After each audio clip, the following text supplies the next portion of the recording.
Comment Steve Stout a transformé le storytelling culturel en un asset business scalable grâce à la data et à la tech. Steve Stout, de base, c'est le manager de NAS. Il est passé du rôle de marketeur culturel à celui de stratège économique. Son agence, Translation, et sa startup United Master ne se contentent plus de vendre la culture. Elle la quantifie, la structure et la transforme en un levier d'investissement puissant pour les marques et les artistes. Révolution. Il ne vend plus des campagnes marketing, il vend des insights data-driven sur le comportement des consommateurs. Il crée un pont entre la tech, le divertissement et les entreprises du Fortune 500. Il a transformé une tendance culturelle en une opportunité d'investissement tangible. Avec cet épisode, nous allons voir plusieurs sujets qui vont vous permettre d'avoir une approche data-driven pour votre business. Comment structurer une approche sales grâce à la data, comment quantifier la culture et la transformer en moteur économique et comment pénétrer des marchés jusqu'ici inaccessibles grâce à la culture. Maintenant, vous commencez à avoir l'habitude.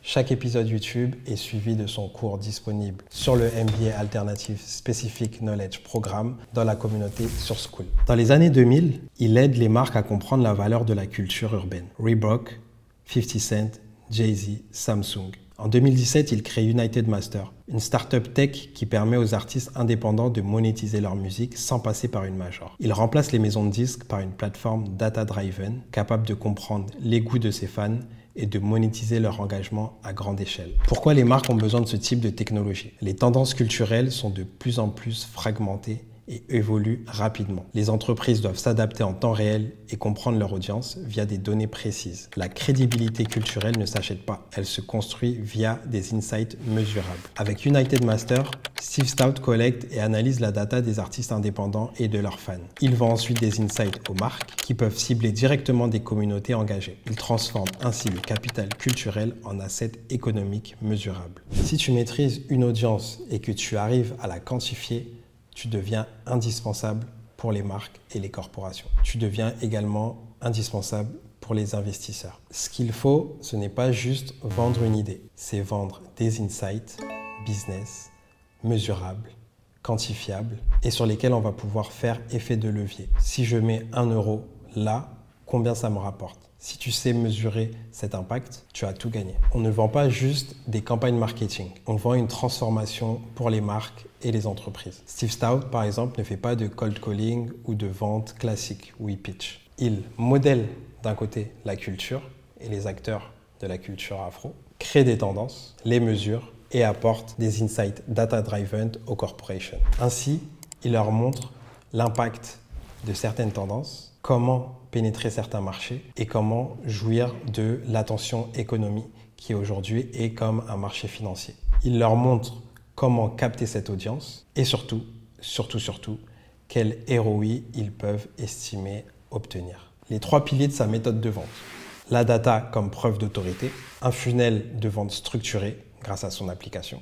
Du coup, des deals high ticket uniquement. Par exemple, sa collaboration qui maintenant dure depuis longtemps avec la NBA. Si tu as une agence, si tu as un SaaS, si tu as une boutique d'e-commerce, tu es obligé de mettre la data au cœur de ton business. Aujourd'hui, comme beaucoup le disent sur les réseaux, la culture, c'est nous. Mais comment utiliser la culture comme levier économique scalable surtout.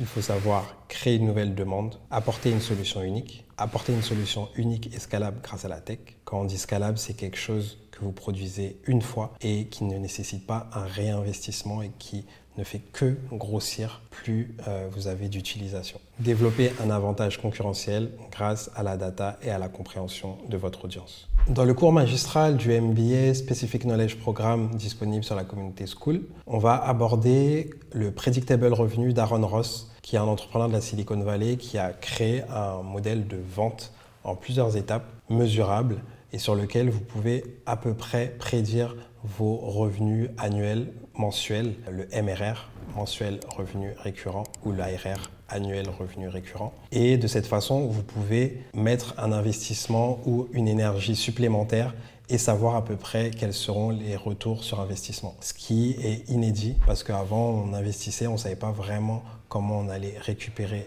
de l'argent. Et ces stratégies sont énormément utilisées dans les startups que j'ai pu côtoyer en France et dans les startups de la Silicon Valley, bien entendu. Aaron Ross, il a travaillé, il me semble, pour Salesforce, qui est l'une des boîtes les plus expertes dans la vente de logiciels. Donc on va voir tout ça dans le cours sur notre communauté sur Skool. Et n'hésitez pas à m'envoyer un message si vous souhaitez en savoir plus sur le Specific Knowledge Programme, un MBA alternatif créé par une culture alternative. À très vite.